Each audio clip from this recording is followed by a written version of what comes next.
How can you save time and easily summarize data in Microsoft Excel? Create pivot tables. Hi, I'm Dawn. In this online training, we'll look at the key steps to get started to create, format, and modify pivot tables in Excel. A pivot table is an interactive table that summarizes, organizes, and compares large amounts of data in a worksheet.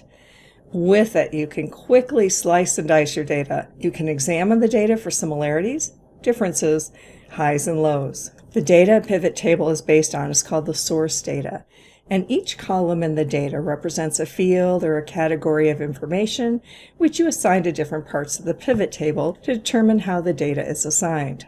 With a pivot table, you simply drop the data into one of four areas. You don't need to use all of these, but they include row labels, values, which is something that you can quantify.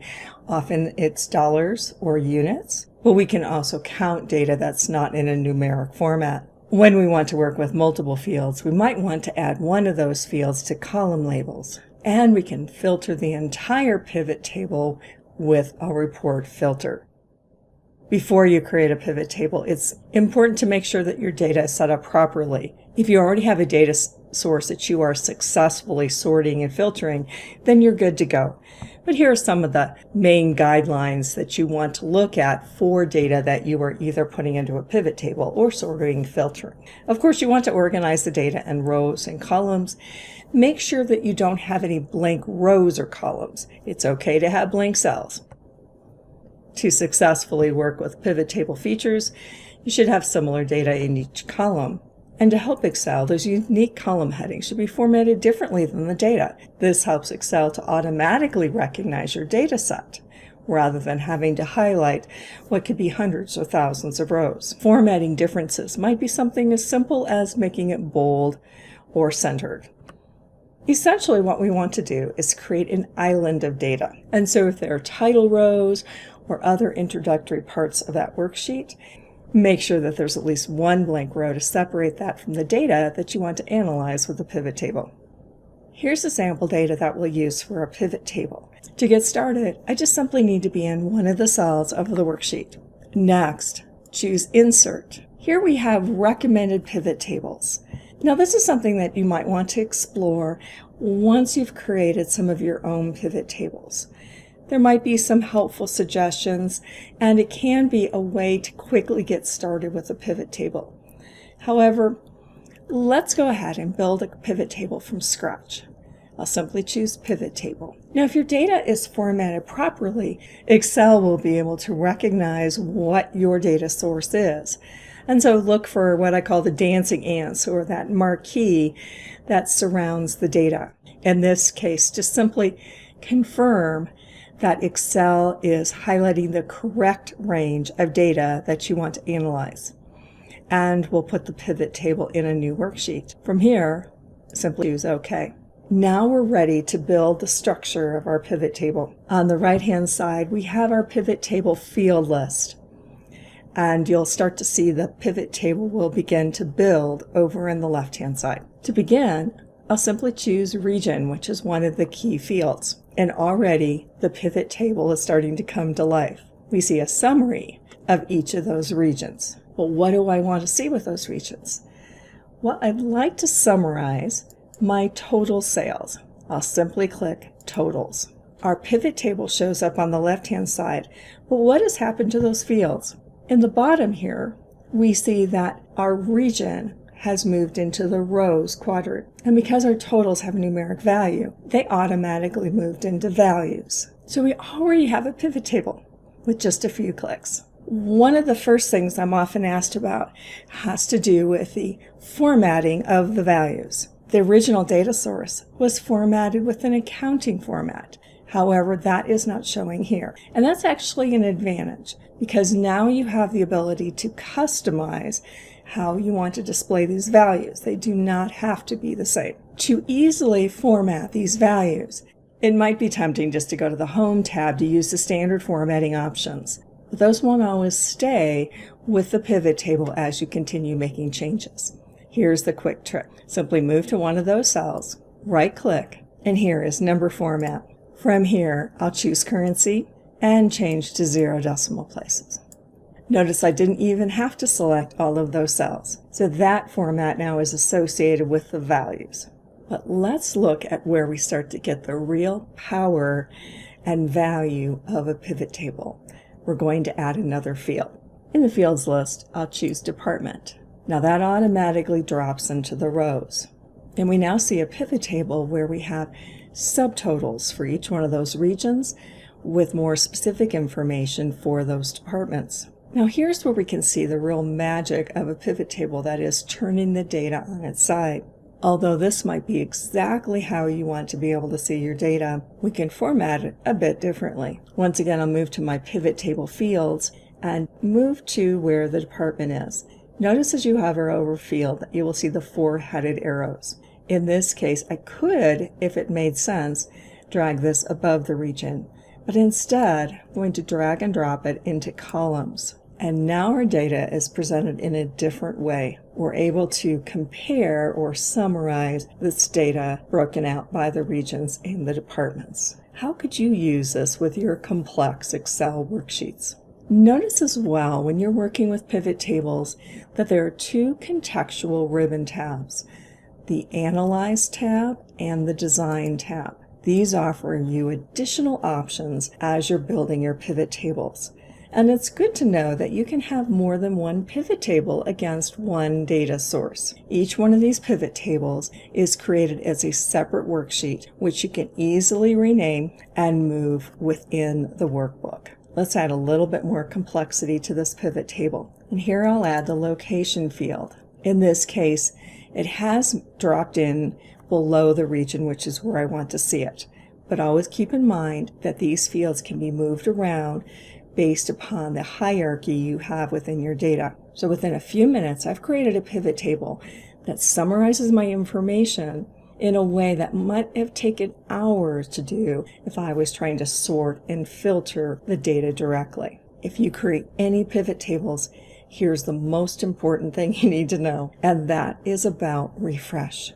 One of the things that we kind of take for granted in Excel is that if a value changes, then that will change the results of any calculations, any formulas or functions that refer to that value. In pivot tables, it's a little different because refresh does not take place automatically. And so you could have a great looking pivot table that gives you the results you're looking for, but they may not be up to date. So if you leave with nothing else, definitely know the importance and the necessity of refresh. Here's the idea. Here I have a value for Cleveland gadgets. What happens if that data changes significantly? I'm going to move back to the original data, and here I have my Cleveland gadgets, and know that with a pivot table it might be summarizing or pulling the data from multiple rows. And I'll make a dramatic change here. And let's say as well that we also have someone who has perhaps moved or is now part of that location. And so they're also contributing to the Cleveland gadgets. But what happened to our pivot table? Not a thing. That value has not updated. And so we don't want to be making assumptions or decisions based upon data that is not current. Here's what you need to know. In the pivot table Analyze ribbon, here's an option for refresh. Now the keyboard shortcut's Alt F5. If you have multiple pivot tables, instead of refresh, choose refresh all. This should be part of your procedures prior to making decisions or finalizing this project. You don't have to know which values have changed, just that you want to refresh the pivot table based upon those values. And so I'll refresh all. And notice now that this value for the Cleveland gadgets has been updated, and we no longer have values for the other location. So make sure that refresh is part of your process when you are working with pivot tables. It's also good to know that if you have a data source that continues to change, you continue adding data to it or adding rows to it. In the Analyze ribbon, here is Change Data Source. This is where you can then change the range that Excel is using for that data source to make sure that your data is up to date. Here's one of my favorite tricks with pivot tables. Have you ever had a need to maybe extract just certain rows from your data source? We could do that by copying the worksheet and then sorting and deleting those rows we no longer need. But it's so easy once you have a pivot table. What if we're asked, where did the data for Chicago come from? What are those data records? All we have to do is move to one of those values and double click. We now have a brand new worksheet with all of the records that contributed to the Chicago values. That's all we have to do. These aren't linked back to the original data source, and so they would not reflect any changes. But this is another way that a pivot table could save you a huge amount of time, because you're able to extract this data to a separate worksheet that you could even move to another workbook. What are some other tips and techniques that will help you to take advantage of working with pivot tables? One of the things that we see here, because we have multiple rows in our pivot table, we also now have groups. Notice the minus next to our regions. This gives you the option to collapse. By simply clicking on the minus, we're able to collapse that particular section if we don't need to see that detail. And we could do that individually. I'll go back to the plus to expand it. Or if you have that highlighted, in the Analyze tab, we have an option on the left-hand side here, and it may show differently with your resolution, and that is, I'll simply collapse the field, and all of the regions will be collapsed. This gives us a different way to see the information while maintaining the structure of the current pivot table. And we can go back and expand that as well. Another feature to explore are those options under the Design tab. For instance, you can choose different pivot table styles, perhaps something a little bit more dramatic, or you could go to very basic options as well. There are also choices related to how you want to see those subtotals, perhaps at the bottom of the group rather than the top of the group. Do you want to see grand totals? And there are a variety of different options for the report layout. Let's wrap up by looking briefly at some of your options for sorting and filtering. Notice for each of these pivot table fields that there is now a drop-down. And so for this option, for instance, for my regions, I can simply select that and choose, for instance, that I want to see only certain regions. And so now we've easily been able to filter that information. The same thing could be true as well for my columns. Here I'll clear the filter. We also have some options for sorting. Currently it's sorted by the regions and then the locations within those regions. But instead, if we wanted to sort by the values, simply move over to that field, right-click, and here is sort.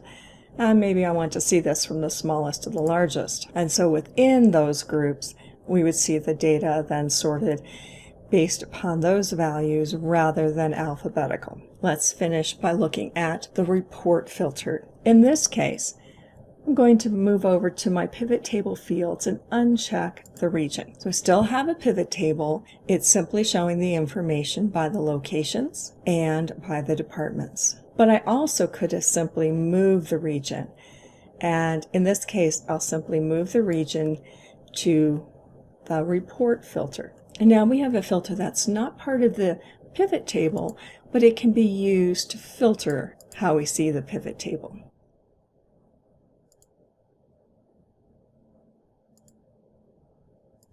As you continue working with pivot tables, know that filtering options are also available through slicers and timelines. You can create custom calculations and even build pivot charts.